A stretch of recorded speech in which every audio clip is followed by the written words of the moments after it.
We're in. So welcome along everyone today. If you're watching online for this recording to the Why Neighbourhoods Matter webinar with Seth Kaplan.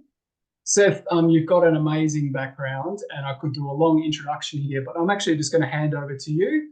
And really, we're so thankful for you making your time on a Wednesday evening there in the States, and would love to know more about why neighbourhoods matter.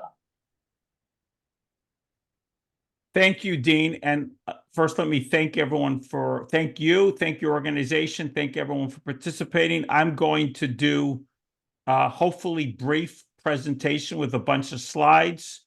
And then we're going to follow that up with, as Dean said, some discussion, some Q&A. And I just say up front, I'll stay as long as there's questions, even after we finish. And if anybody wants to follow up later, by all means, find me. You can find me on LinkedIn. You can find my email address through Dean, whatever you want. I'm happy to be helpful. And hopefully we will meet in person soon, not virtually, because in person is much more fun than virtual, to be very honest. So without further ado, let me share the screen, and I am going to jump into a presentation. Everybody see that okay? Okay. So I'm going to start off with this is going to be a couple of journeys. So I'm going to start off by telling you a bit about myself, a bit about how our countries have changed, and then a bit about what we can do to help revive, strengthen our societies. I want to just say up front that I think many of you are surely familiar with Dean and town team movement and placemaking. And I think that there's been a lot of talk in my country. I'm in the United States. We have Robert Putnam's work, Bowling Alone. And so there's been talk on social disconnection. I spent years writing my book, Fragile Neighbourhoods, and I've spent years working on this topic because I consider this the single most important domestic challenge. And I think what you see in what I'm trying to do here is it's different on two levels. One, I'm really focused on place, on neighborhoods in particular, and I'll explain why. I think a lot of this talk is a bit abstract, and I'm trying to be very practical. And so this practical is the second thing that's different. Most books, most work is very diagnostic. It's looking at what's the problem and analyzing how we got here. And I would say about 75% about what I do and what I write about is what can we do about it? We don't want to lament. We don't want to say what's wrong. And so I think I'm going to try to give you an explanation of where we got here, and then I'm going to start pointing to what we can do about it. So this is a little bit on my background. I'm in Washington, D.C. right now, and or just north of Washington, D.C. I teach at Johns Hopkins University. Please mute your Zoom there. And if you walk around Washington until I wrote this recent book, everybody people who would know me in Washington would call me the fragile states person, because I've been most well known for working on fragile states. Today I had a call on Libya. I was in Ukraine in December. I was in Mexico last week, and I've worked on roughly 35 countries, and I've been in 75 countries, and I work on conflict prevention and fragile states. And the thing that I built a career studying different societies, and what made my work somewhat different from everyone else. Mostly people think of these problems in a technical manner, as if there's a technical answer, some sort of siloed set of answers that you could do top down. I have long believed that the problem of states and societies and conflict, especially within countries, a little bit different between countries, is very much about the nature of relationships and how those relationships affect everything else. So if you look at my background, I published the first book on fragile states. I was the senior advisor for the one and only United Nations World Bank report. They did a report about 5 years ago on conflict prevention, and I co-run this organization, IFIT, that works on countries in transition, fragile states in transition. And again, the main lesson that I'm taking away from all of this is, yes, politics matters. Yes, economics matters. Yes, policy matters.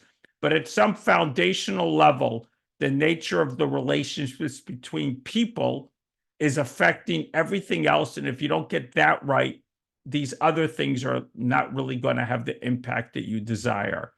So why did I write this book? I wrote this book because, very simply, again, I'm talking to you from an American perspective, so you'll forgive me for giving you an American answer. 2015, 2016, we had a run-up and then an election in this country, and people started, especially people in Washington, got very anxious with what was happening, and they repeatedly asked me, partly in jest, but also partly seriously, is America becoming a fragile state? And they mostly thought about this as a problem in our politics. What was wrong in our politics that was leading to the types of outcomes that made people anxious and basically making the country less politically stable? I think that's an easy answer, but my natural instinct was, don't take that on the surface. And so I set off on a journey. I went to visit lots of places. I read lots of books. I interviewed lots of people. And basically what I discovered is there's lots of questions about what's going on in our country, or countries, because this is plural. We're talking about many countries on this conversation. And the problems in the United States, I think, are more obvious, but I'm not so sure I would say they're unique. There's a lot of problems with polarization, toxic politics, and the things that drive it in lots of countries. So, but again, lots of great books, but where are the solutions? These are some of the books. I mentioned Bowling Alone, which is in the top center there, but I could easily find for you 50, 100 books on various social problems of relationships, problems of what's going on in our society. And I literally, when I finished this book, I had to buy a new bookcase. My wife did not want another bookcase in my house, but we bought another bookcase. It's in my living room, somewhere in the corner. I'm trying to hide it. And I filled this bookcase from top to bottom with the books I read. And believe me, I read what I thought was important, but there's loads and loads of books and material on what is wrong in our societies these days. Again, but if you look at these books, they're great, they're interesting, I enjoy reading them, but what do you do about them? The main conclusion is we need better family dinners, we need to spend more time together, we need to fix something in our electoral systems. I don't find this enough of an answer, or much of an answer at all, actually. I mean, here's a quote from Robert Putnam, and I think this gets to the heart of the matter. And he's not alone. Again, there's loads of books on this topic. He's just the most famous person talking about social disconnection, social breakdown, and what is it doing to our society. He's published 4 or 5 books on different forms of this problem. And so for me, if I look at it with my fragile state's eyes, and I think that relationships matter first and foremost, and everything else that's going on. I mean, if you look back 2 generations ago, our countries did have problems. They might have had problems with how we treat with racism, especially I'm thinking my country, but I think every country has some form of this. We might have had problems with opportunity. We might have problems with equality for everyone in the society. I can think of a lot of things that were not great in our societies, but we didn't have the types of problems we have now. Everything from depression, mental illness, loneliness, and so on and so forth, and of course, toxic politics. So I have to ask myself at a really basic level, what has changed with our relationships? If I believe the problem is relationships, and every problem I've mentioned here, actually, if you think about it, they're all problems of relationships. Politics is based on relationships, depression, or types of loneliness, or in some cases, we might have problems with drugs overdoses, or we have problems, so on and so forth. A lot of these, or all of these, a significant extent has to do with relationships. It's actually pretty logical we would start with this question. And so for me, I think the most obvious change we have with our relationships is if you look across the world and you look at across human history, still in many, many parts of the world, and in the past of our own countries, Australia, New Zealand, the United States, Canada, United Kingdom, elsewhere, we all lived until roughly the 1950s and 1960s in place-based communities. Place-based communities had a lot of place-based institutions and networks, and they overlapped. And this created a subsense of community, and it created a formal, and I think especially important, informal social support system that we were all a part of, contributed to, had a stake in, and was there from us day in and day out. And so I think this is really key to think about how everyone used to live. And then today, you see a huge, huge difference. I don't think it's obvious to most people, unless you experience the way life was, how different life is today. If you live in a network society, which is what we live in today, it's very dynamic. For people who get in the right network, which could be going to the right university, joining the right organization, being an extremely good networker, living in the right place, the right neighborhood could have a good network. You have great support structures, great opportunity. But what happens if you're not a good networker? I'm never a good networker. I'm painfully aware if I go to a happy hour, I'm the one in the corner on my phone, not talking to anybody. So I'm not getting anything out of that. But I think about the places and the social groups and even the parts of where you live where people just are not naturally inclined to come out of their shell, come out of their door, or they're not natural joiners. And there's loads of people like this. They could be near you, but they also could be living in neighborhoods that there's nothing that you can obviously join in with. And then what do you do? And so I think this change explains so much. It basically means a lot of people are alone. A lot of people are disconnected. Some of us are thriving.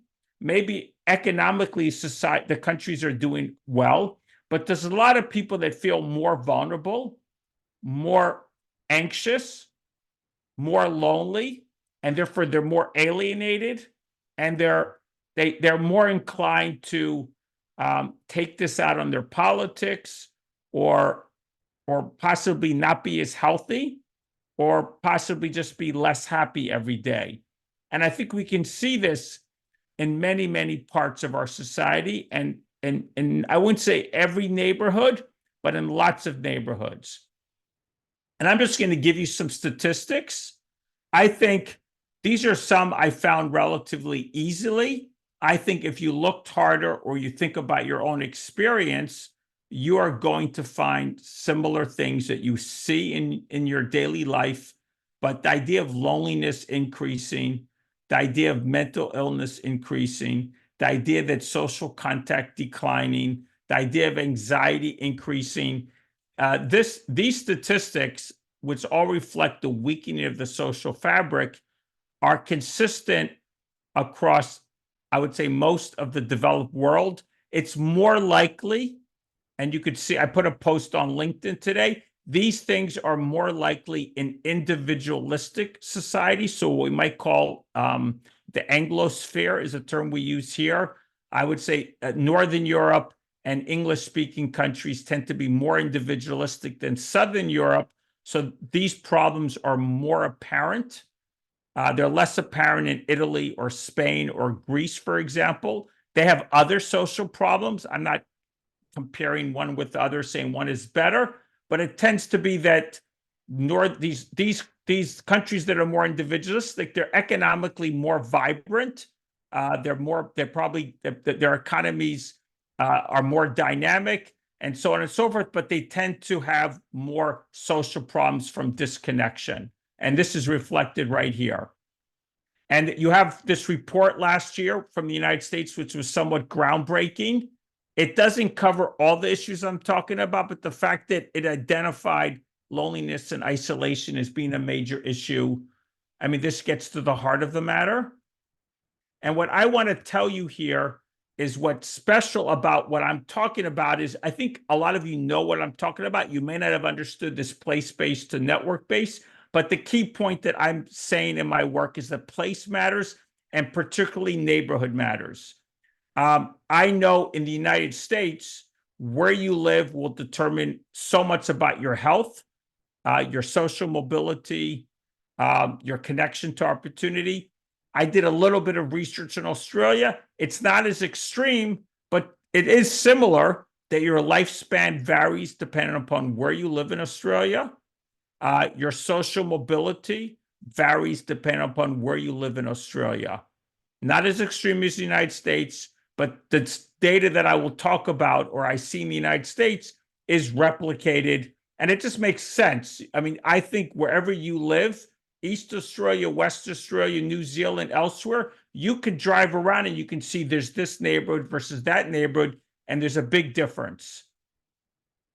So this is from a Center on Developing Child at Harvard, and I didn't use this in my book, but this is exactly what I would say I talk about in my work, is that there's an inner core. Relationships are the single most important thing to a child and to each of our individual well-being. Around that is the built environment. Around that is policy and public and philanthropy and nonprofit systems. And yet, when we debate these issues, we inevitably focus on the outer circle. And I want to tell you the inner circle is the single most important, with the second circle being supportive.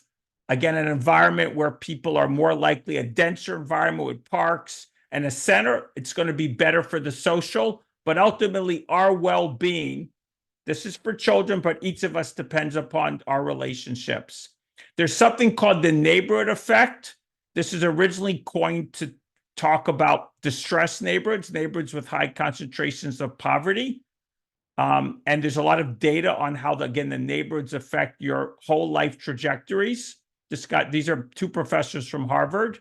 But I want to tell you, social poverty affects everyone, including the well-off. You can be materially well-off and very isolated. Here's a quote from Naomi Schaefer Riley of a think tank in Washington.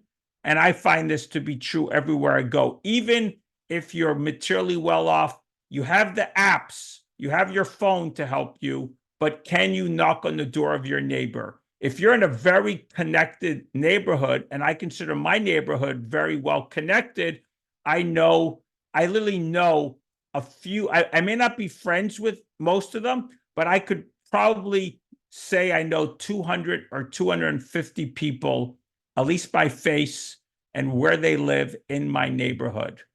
I'll give you an example.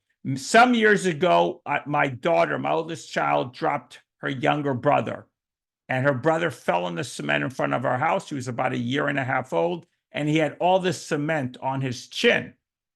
And that cement, his chin fell on the cement and he was bleeding. And immediately, as the parent, I'm freaking out. What happened to his chin? My wife picked him up and took off down the street, and I didn't even know where she went. And my daughter and myself went into the house, and she came back about a half an hour later, and he was all bandaged up. So what did she do? She took off to the nearest nurse because she knew exactly where the nearest nurse lived. In fact, I could tell you, because I know hundreds of people and I'm involved in all these local associations and local activities, I could probably name 8 or 10 nurses or doctors, houses where nurses or doctors live.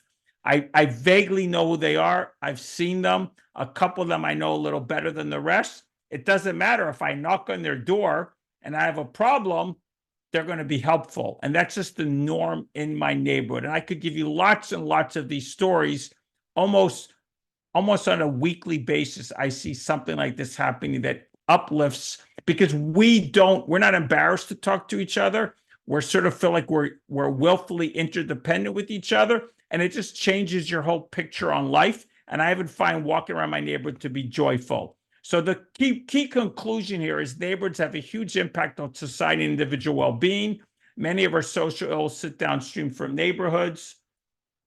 We all live in a place, and yet we have built a placeless society that maximizes isolation and vulnerability. This is true in Australia. And I mean, I've been in, I don't know your countries well, but I have been there, and I know the suburbs do have similarities to where I live.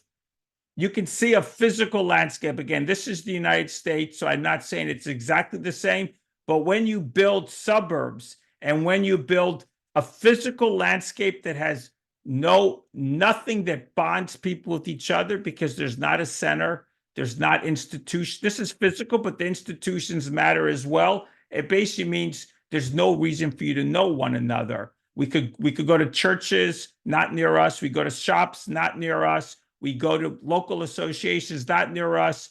Everything we do is not near us. So what's the reason to know anybody near us? The schools are not near us. And so what can we do about it? I'm going to shift to some suggestions.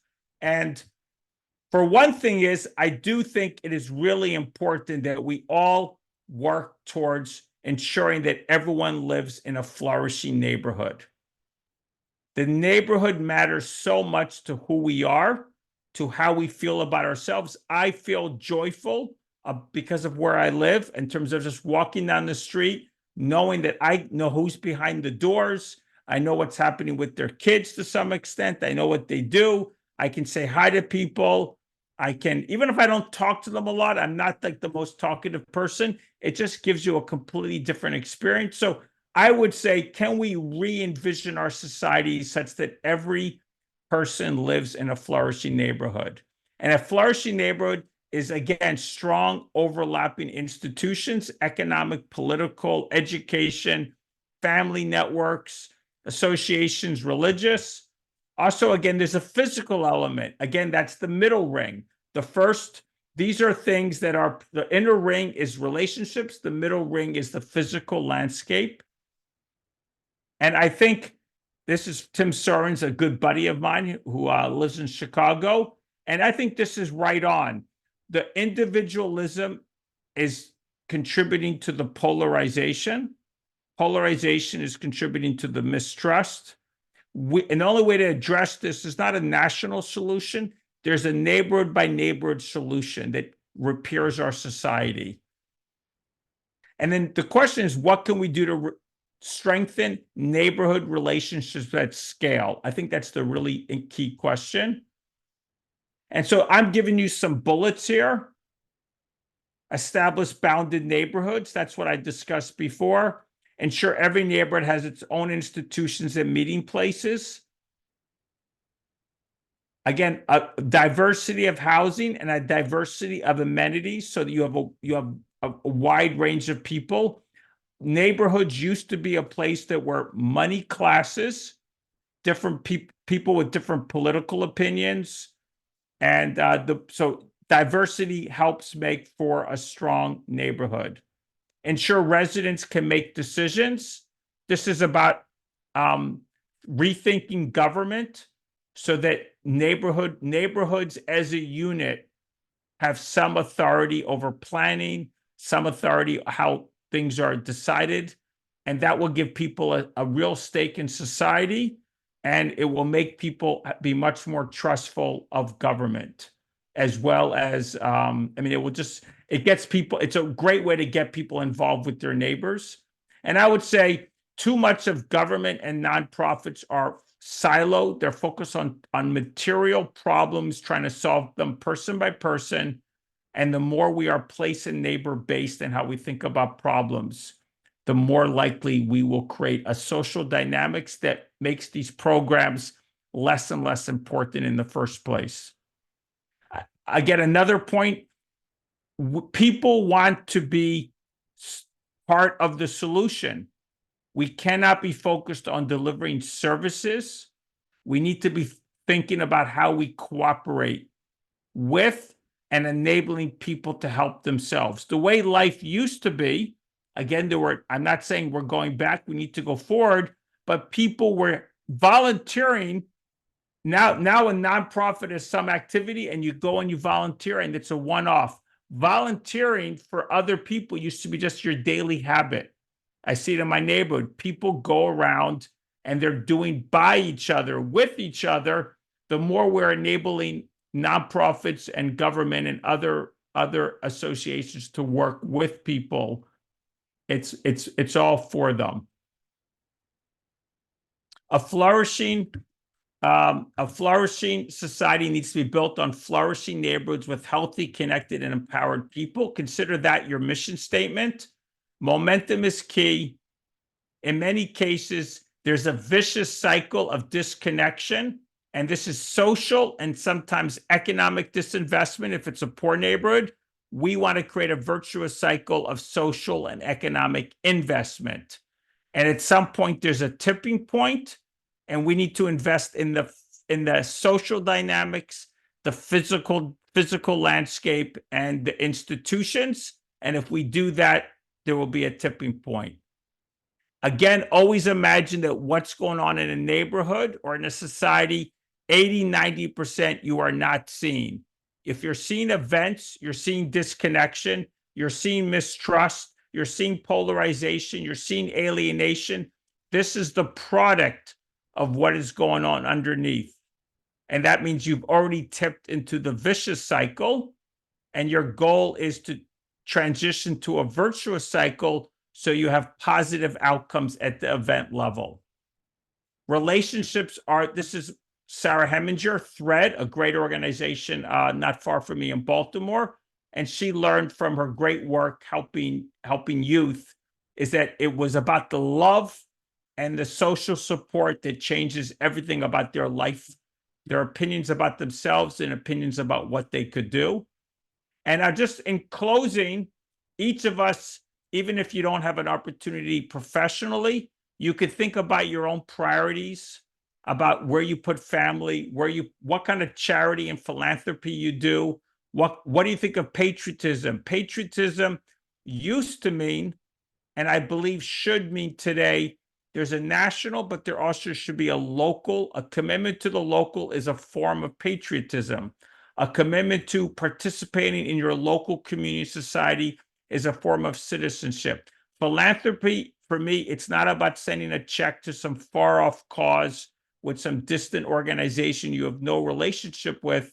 Charity and philanthropy, for me, it is about finding opportunities locally where you can ideally personally, or at least in some form, support real change for real people in a real place, not a virtual and so on and so forth. So we can go all the way through this.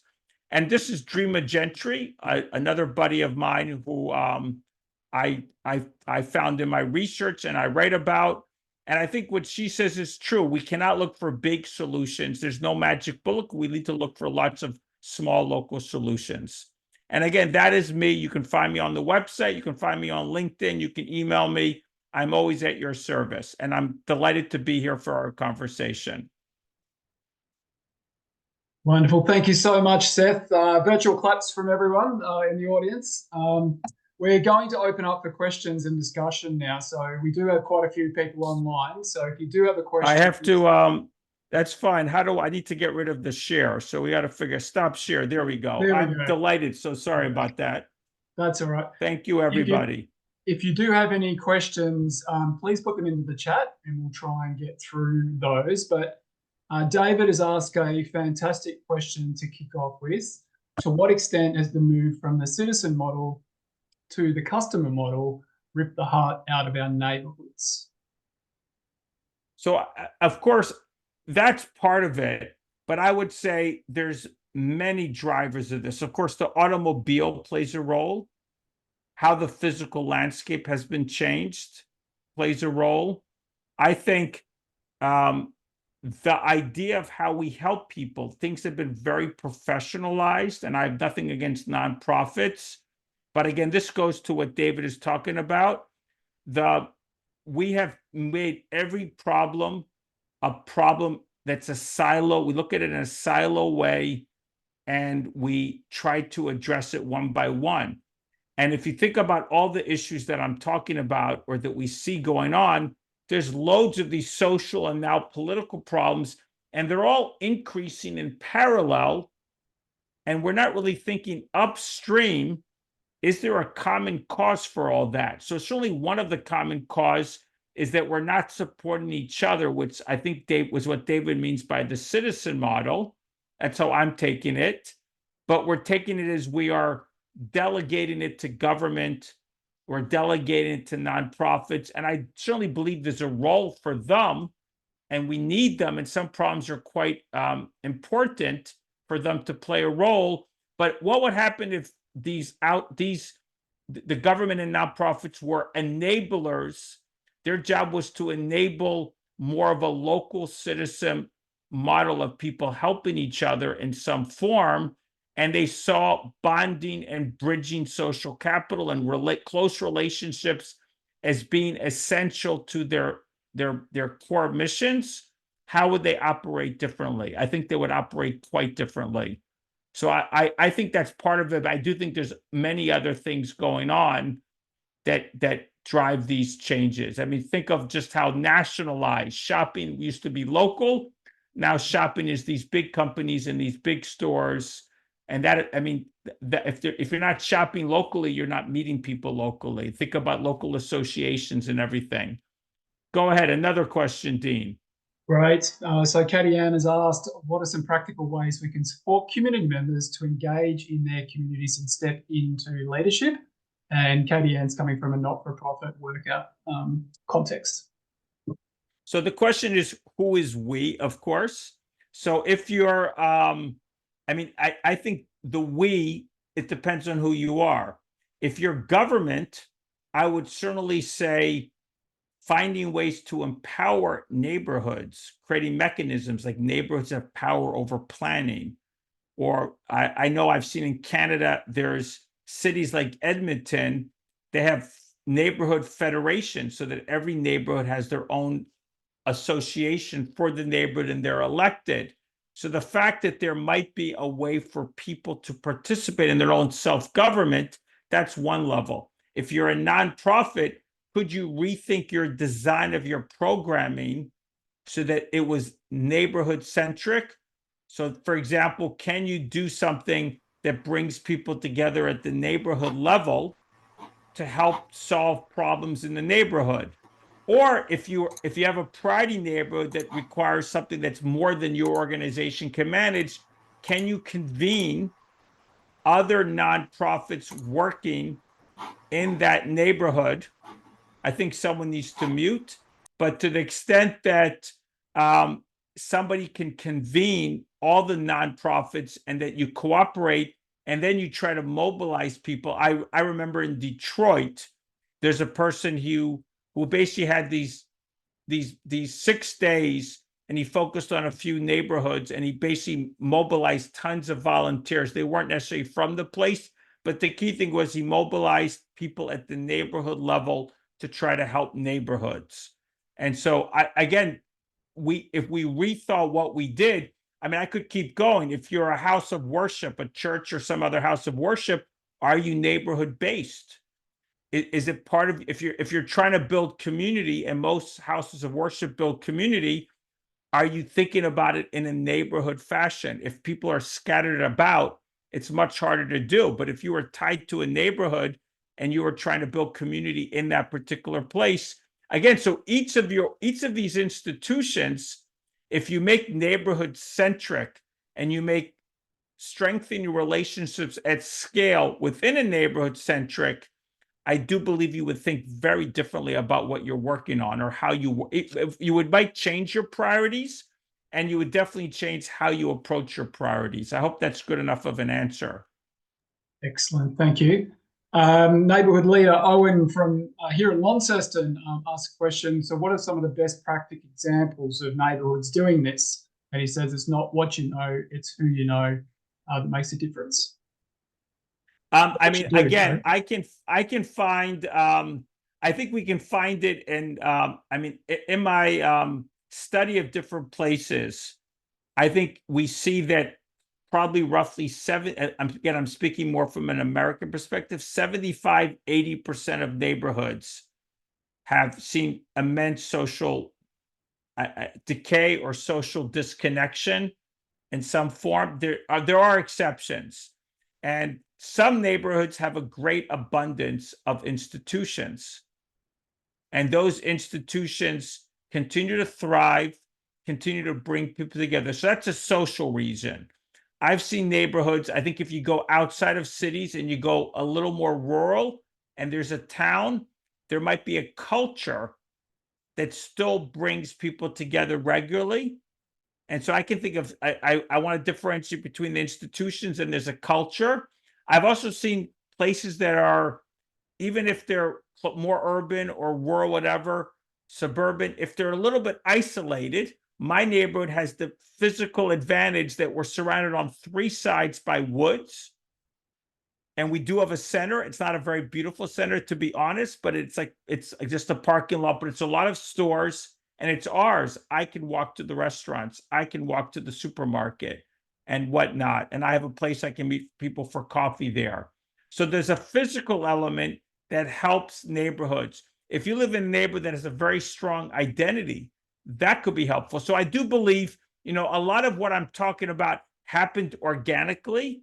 Now we're in a world where it still happens organically in some places, but in a lot of places it doesn't. So we have to be much more intentional. And what we're talking about here is being intentional on every level of what we do, from the physical to the organizational to even on an individual level, in terms of how you approach this challenge. And that is really different from the past. Great. Emma's asked a very good question, maybe touches on that citizen consumer model as well. But if people's assumptions are the base of the iceberg, do you have any suggestions regarding ways to open up the rethinking of assumptions that people have? Is that on an individual level? I guess it's on an individual level. Yeah, I think so. So on an individual level, again, it depends who you are, who is the we. So, but I would say if you're thinking about yourself and you're a person and you want to change something in your neighborhood, I would start, it's a changing the culture is really large. I mean, really trying to change the culture of your neighborhood. So I'm going to give 2 answers. I'm going to give a very specific example of somebody I know who did this. And I know more than one person who did this. And then I'm going to tell what most of us can do, because he really did quite a lot. And he spent 20 years doing it. So it's a bit ambitious. But there's a friend of mine, Mac McCarter, in Louisiana, which is in the south of the United States, in a place called Shreveport. And he moved back to his hometown after, I don't know, 40 years away. He was probably maybe about 30 years away. He was probably in his 50s or something then. And he noticed what was going on and the disconnection and how nobody spoke to each other. So he started just going around talking to people. And he basically went place by place, and eventually, trial and error and lots of things over many years, he eventually came across a model. He actually built a model. And the model he built, it's actually not so different than what the city of Edmonton did. The city of Edmonton had an individual, Howard Lawrence, who tried to do this in a neighborhood, and eventually the city created an office and hired him to do it for the city. And they have some parallels. What do each of them do? Mac created an organization called Community Renewal International, and they have block leaders. This is just like Edmonton, block leaders. They have neighborhood leaders. And then they also created something called the We Care team. So you want to change the culture once you begin to find people at the block level. And then you find people at the neighborhood level who support them. And because these are now organizations, they have some staff behind them. What they try to do is get people to simply volunteer to say, I care, I will make the difference. And he says he has 50,000 of these people in Shreveport. So this type of building an institution or making large-scale change, I have seen people do it. In terms of what you as an individual can do, I think a great starting place is try to find a few other people. If you live in a neighborhood where nobody talks to each other and you're trying to change this, don't do this alone.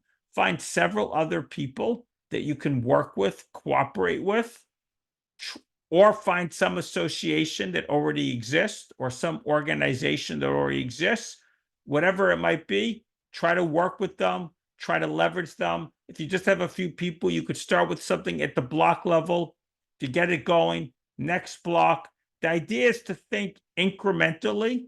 let's not think that this is going to change overnight. We have to incrementally do this. It's like an engine. It's like an engine that we've stopped practicing these things.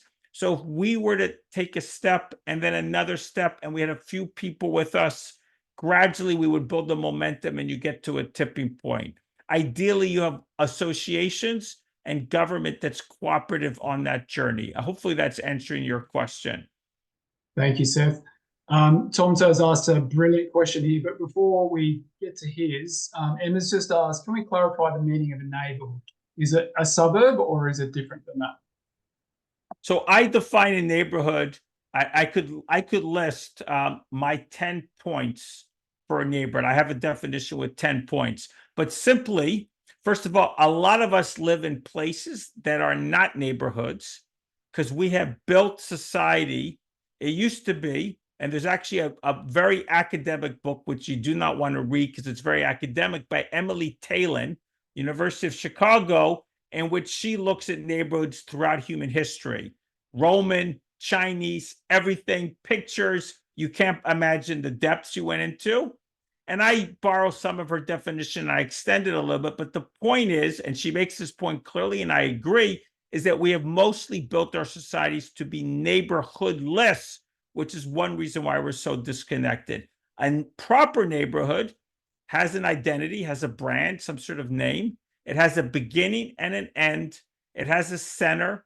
It has an abundance of institutions. It has a certain amount of influence over, in terms of society, in terms of what goes on, in terms of how government and organizations work. And I believe it's very important. It has local schools, local businesses, again, lots of institutions. I would say if you put aside religion, one of the best incubators of relationships, from my experience, are community schools. Just think of the kids on the street and then the parents. Just think of the interfamily networks. Community schools are great. So there's probably a few more points, but we can clearly define what a neighborhood is, and that can be city, that can be suburban. It's a little bit of a stretch for rural areas, but I like to think that we can. It's a bit of a bigger definition. It could be a region, or it could be a municipality in a rural area. But the key point is it has all of those elements. Great. Tomto has asked, what is being gained, and I guess who is benefiting from the current community norms? The community norms of disconnection. Yeah, so I guess he's asking, why is the status quo continuing on? Who's benefiting, or what's the benefits from the status quo? Well, one way to look at this, if people understand the term collective action problem. So hopefully this makes sense. A collective action problem is that I cannot solve the problem myself. We would all be better off, or let's say the great majority of us would be better off, if we had norms of mutual support. Yet it's very hard for one individual to change the norms in terms of where we live. So it's something has to happen to shift the norms from where you are to where you will be. Who benefits? Well, I certainly think anyone who's making money off of social problems, well, they benefit from the isolation, alienation.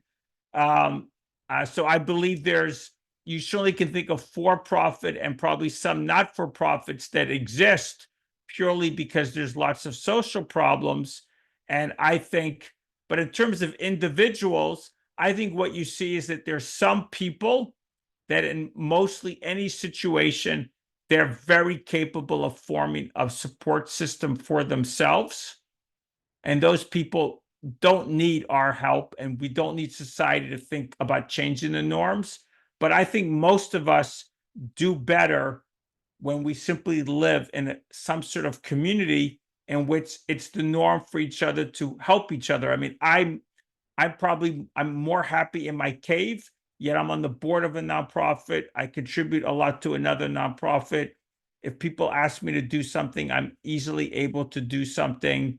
And I know the leadership of many organizations simply because I'm here. And but I would not have any of that if it wasn't the norm and there wasn't a thick web of connections in my neighborhood. I would most likely be the person doing nothing in my neighborhood, and I would be at a loss for that. And so I haven't created that norm, but I've certainly leveraged that norm or taken advantage of the norm to find ways to contribute. And I'm happy I found ways to contribute. Hopefully that answers your question. Next question. Sarah has asked, has you seen any examples of mobilising children to be part of this change in neighbourhoods? I think there's certainly people talking about. I don't think people who are doing that are thinking at the neighborhood level. If you know who Jonathan Haidt is, Jonathan Haidt is a very famous sociologist, written quite a few books that are well known. He has a book coming out maybe in 2 months called The Anxious Generation. And he's got a lot of data on problems with youth right now. And he noticed it first in terms of his university students, and then he dug deeper. And so he's helped found an organization called, I believe it's called Let's Grow or something like that. And their whole mission is to encourage kids to play, unstructured play. They don't really talk about neighborhoods, and I think that's the mistake. And I've been trying to convince them to have a more comprehensive picture of what it would take for children to have a lot more unstructured play.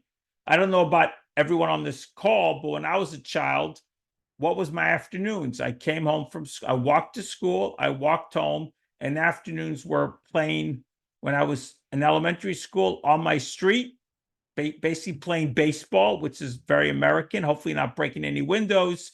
And when I was older, I was playing hockey, like hockey with the stick, not with the ice, and street hockey. And that was further, that was probably about 10-15 minute walk from where I lived. And I had no structure, and I had loads of people, basically class neighbors, or at the older time, it was people from my class or a year above, a year below. And it was unstructured. And today, everything is structured, and people are very anxious about their kids, and they don't let them go out and play.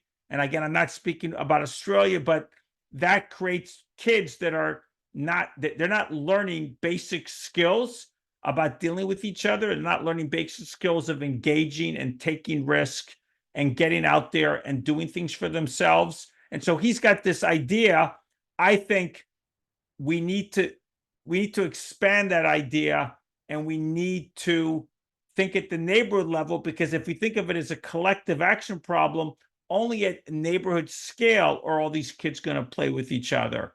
So again, there are people talking about this for kids, but unless it's a school leading it, or a community leading it, or a local town, or some sort of leaders, social political leaders leading it, how do you get from here to there? We need leaders to shift the momentum here.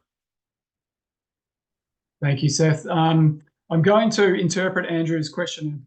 Apologies, Andrew, if I don't quite get it right, but I think he's asking, there's a lot of examples of this happening at the neighbourhood level and lots of good leaders, as we've been talking about. Is there any systemic approaches that you've seen at maybe central government levels or at higher levels of corporates or governments around shifting to this kind of approach? And apologies again, Andrew, if I've misread that one. Well, we've seen cities, and we've seen towns. So we have examples of that. I mentioned the Edmonton example. Seattle, it's not as extensive now, but they at one point had a very active guy named Jim Deers. And this is probably about 20 years ago. They set up a neighborhoods office, and they literally had a initiative where they gave neighborhoods control over planning. I don't know whether it's to what the scope of it was. And they also had a grant program that if neighborhoods came up with proposals and they were able to put some money up, the city would match it. So that's one example. I can think of a town in New York State. Again, I'm giving American examples or North American examples, at least, forgive me. And they have a small grants program. They were worried about the decline in neighborhoods, and this is partly physical and partly because the town was struggling. And they basically created a small grants program in which they would not give it to individuals, but they would give it to any street, any block in which all the neighbors came together and collectively developed some plan for their street to better the street, and they were going to make some commitment and some investment themselves. They would get a grant from the town to help them do it. Again, it's partly you got to put some skin in the game and you have to be collaborative. That's the key thing. Got to have some skin in the game and be collaborative. I can think of the city of Atlanta right now, in which the new mayor, about 2 years in now, he has hired a buddy of mine, David Edwards. He basically used to run an organization that was focused on distressed neighborhoods. They have a network of about 25 initiatives across the country in 25 distressed neighborhoods. So the city of Atlanta has, has a large legacy from racism and discrimination. And so they have a neighborhoods office in which they're breaking down silos within the government to basically create neighborhood-based plans specifically for the parts of the city that are not doing well. And they have a task force, and then ultimately they want to create some mechanism like an institution that will basically permanently take these different pots of money, because a lot of money at the city level comes from the federal government and it's designated for purposes, but find ways to combine this so that there could be neighborhood plans, neighborhood money, and neighborhood plans. And then the nonprofits, they were also trying to develop an initiative where the nonprofits would cooperate at the neighborhood level. So therefore, everybody, the city and the nonprofits, would all basically form up in teams, and there would be something called neighborhood quarterbacks with a nonprofit leading it as a quarterback in each of these priority neighborhoods. And so they're taking a total neighborhood approach to how they're trying to affect change across the city. So hopefully that answers your question. I could keep giving examples. Again, I think if you looked at towns and cities, I bet a pretty small percentage were taking a neighborhood focus, but the ones that are doing very interesting things. And there's a lot we can learn from them. So thank you, Seth.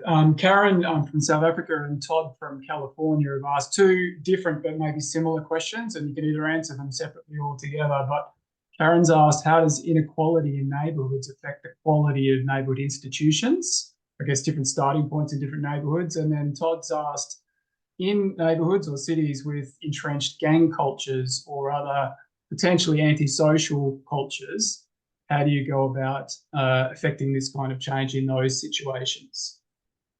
So, okay. So the example of inequality we could talk about within or across. So if you talk about across neighborhoods, in the United States, you have a difference of 41 years in terms of your lifespan between neighborhoods.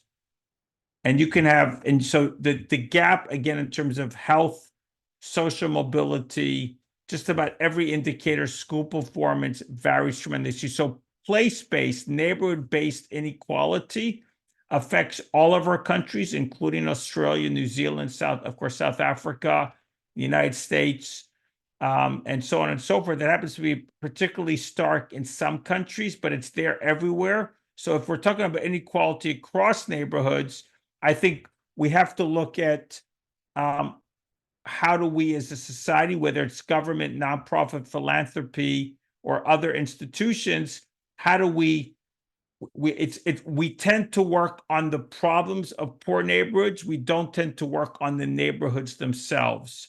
And my argument is we cannot uplift the people who need it unless we take a neighborhood approach. We can help some individuals, but actually what we tend to do is draw them out. We give them opportunity and they leave. We even encourage them to leave, and people left behind become worse because we're not taking a neighborhood focus. So if you're asking about inequality across neighborhoods, I'm mostly for mixed income housing, mixed income, at least to the extent that's possible. Neighborhoods, you never want to have neighborhoods with a lot of concentration of poverty because that multiplies the problem. And the second question, Dean, was, remind me? Around the gang culture or Oh, elements the in gang those culture. neighborhoods. Yes, got Yeah. it. Yes, got it. So again, we're trying to flip the social dynamic. So I will assume that gang culture probably means something like drugs. It probably means that there's some dilapidated housing that's being used by the gangs. And so I think there's multiple entry points for that. There's an organization, in fact, I'll be with them next week in Dallas. It's called ACT. I'm trying to think of what the acronym works on, but if you look at criminal activity in society, it's very concentrated on in particular in neighborhoods and in particular streets within those neighborhoods. In fact, the data in some cases could be that 70–80% of people being arrested come from a relatively small number of neighborhoods. Don't ask me the percentage, but let's say 5 or 10% of neighborhoods produce over. So when you're looking at problems like this with gangs or drugs or basically a lot of social problems concentrated in a specific place, what this organization ACT done, I'm just giving you an example, is they identify people living in that neighborhood that want to make change happen. They bring those people together, and then they create very, very strong ties between, in this case, because there's crime, they make strong ties with pro bono lawyers, with the police, with other parts of government, and literally their model, which may not work everywhere, is they're suing, or they're forcing government to basically any owner of a property that's basically not taking care of their property, or anything with police, that police are not playing the role they should be, by creating a thick network within the neighborhood of leaders, agents of change, and then creating a platform for them to work together, and then connecting to outside institutions. And I gave you the examples of the police. I give you maybe the example of social services. I give you the example, in this case, there's something to do with lawyers, but there could be other organizations. Again, how does change happen in a place? You need strong social connectivity inside and then strong bridging ties outside. So in terms of this particular problem, I would be looking for people who want to make change happen, and then helping them cooperate and helping them get outside support to make the change happen. Again, that's a very simple model. If we think horizontally sideways, that's the type of model that I would generally, internal, external, something about creating strong ties, institutions to drive change happen. That's a very simple model I use in many cases. Great, thank you. Nadisha's asked, and I think she's asking from an urban planning sort of background, but I guess the top-down, technocratic, potentially legislative approach to neighbourhoods, I think she's sort of saying that unintentionally they're creating or exacerbating some of these issues. Anything more you wanted to say on that sort of top-down perspective and how it needs to change? Yes. Again, top-down often means distant. It often means formulaic. It often means doing things to people. And so the downside of that is sometimes there's a need for some of that. But in general, what it means is that it's highly impersonal. What it means is tend to be driven by numbers and some distant policy.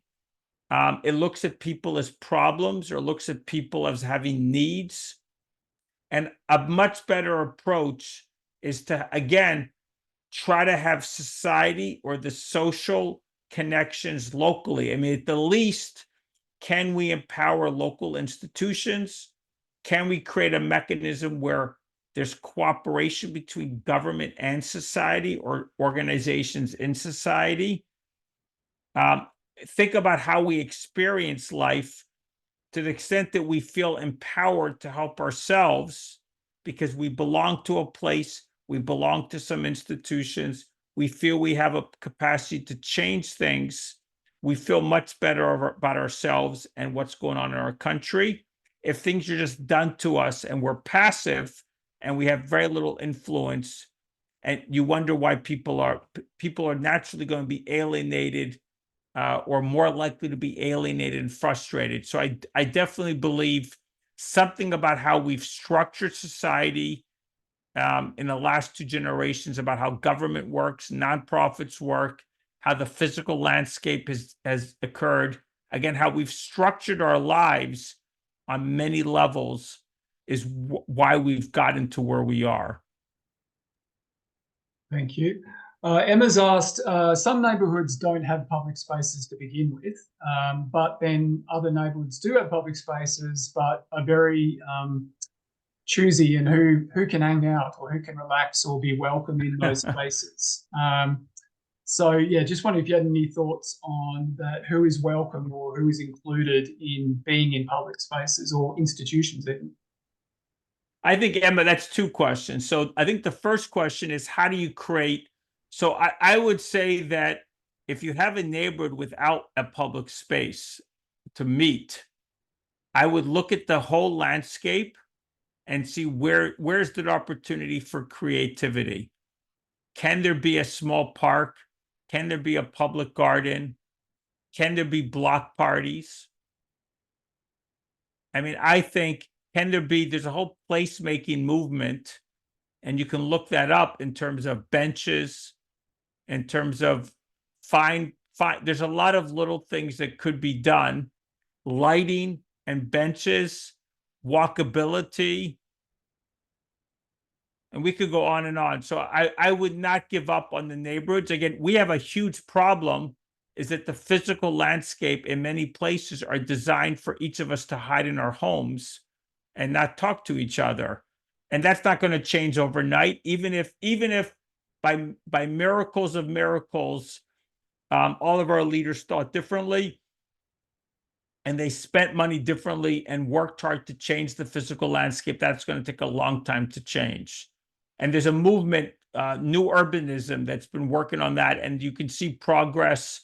And they have an annual conference in the United States, and I'm sure there's an equivalent in Australia, because I was at the one in Canada last year speaking. So that's one thing. In terms of about parks, if it's a public park, I assume that people can go there, but maybe nobody wants to talk to them. I'm not sure about if it's a public space, there shouldn't be exclusion. There might be simply unwillingness to talk. So my question is, again, it's really hard to generalize without knowing the context, but can you create a different time? Can you create a different part of the park? Can you look for entry points? I mean, for example, if there's a playground, I mean, can the playground really keep out some kids and only have other kids play in the playground? I mean, is that really legal? Is that really possible? I'm not quite sure exactly the situation, but I would look for opportunities. If people don't want to talk to you, how about a different time? How about organizing something and then you being in charge of what's going on in the park, and then be welcoming and shift the culture? Or again, as I said before, find a few friends, find a few allies, and take some initiative. Is any of that possible? Again, I think you have to shift the dynamic, and I can't speak about other people. There's always people who don't want to talk to me, and I say, tough. Well, good riddance. You go talk to yourself. So be it. So I don't know what to say. No problem. I'm not sure I quite answered your question, Emma, but hopefully that gets you started. Next question.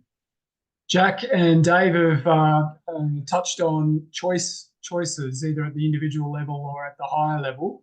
So Jack's asked, obviously people are looking for convenience these days and shopping online or going to automated checkouts. And is any way to change those individualistic day-to-day decisions? And then Dave sort of put the counterpoint of, well, maybe some of those decisions or options are being given to us, and we don't even know that some of this sort of stuff's possible. You know, we've forgotten a lot of this stuff that you've been talking about. So any comments on that role of individual? I would say, I think they're both correct. I would say if we what we call them third places. I'm not sure people know what the term third places are, but third places are first places. I think your home. Second place is your business. Do you go any place to meet people that are not your home and your business or your employment? So third places could be bars, could be cafes, could be restaurants. In my neighborhood, even the supermarket is a third place because I walk in and I know people who work there, and I have a hard time going in without at least saying hi to 3 people. And if I go to the restaurant, I probably know more than 3 people. One of the restaurants, the one with a lot of sit down. Some of them are like a pizza place, but even there I know people. So I would just say is the easy answer to that is, can we create more of these places where we live? And that was the question. That was Emma's question about the park. But is there a cafe? Can you create some local? Again, these are not short-term initiatives, but can there be more shopping experiences right where you live that people find enjoyable, that people can go to, that people get? I mean, bookstores used to be about books. Bookstores are now about coffee and conversation and books. So in the same way, can you create some local places? And it doesn't have to be business. It could be, I've seen some neighborhoods create a neighborhood hub.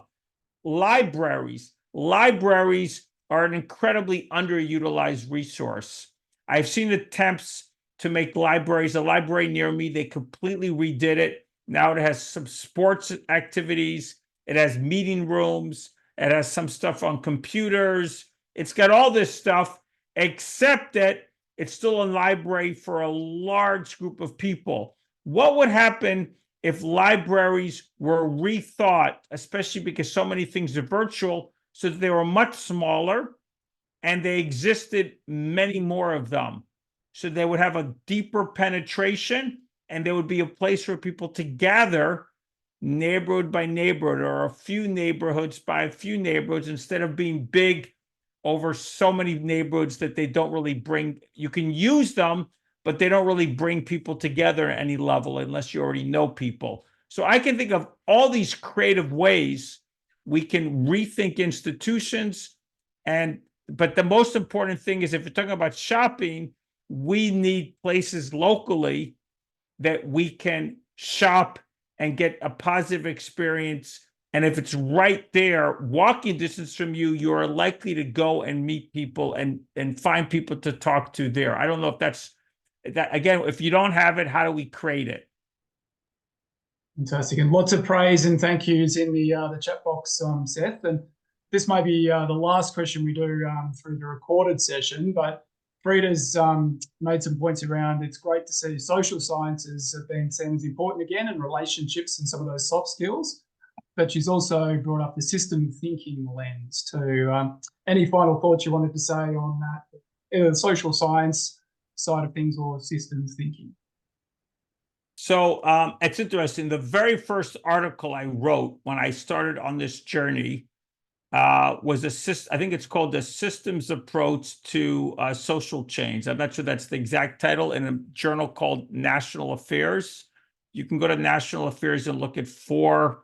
That's like, those are essays, 5,000 words. So it's not for everybody, but it has 4 of my essays on this topic.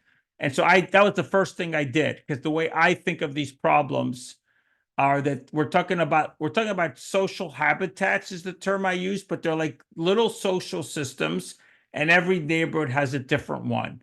And what we're really trying to do is tweak enough the social system so that it incrementally goes in a positive direction and eventually reaches the tipping point, that slide I showed, where it goes from a more of a vicious cycle of disconnection to a virtuous cycle of social investment and social connection. So I would definitely say yes to systems approach, but the systems approach is not the systems of nonprofits and government systems. it's the society system that we are living in where we live, and every neighborhood has one, and every neighborhood has it's different. Some are bringing us together, some are drawing us apart.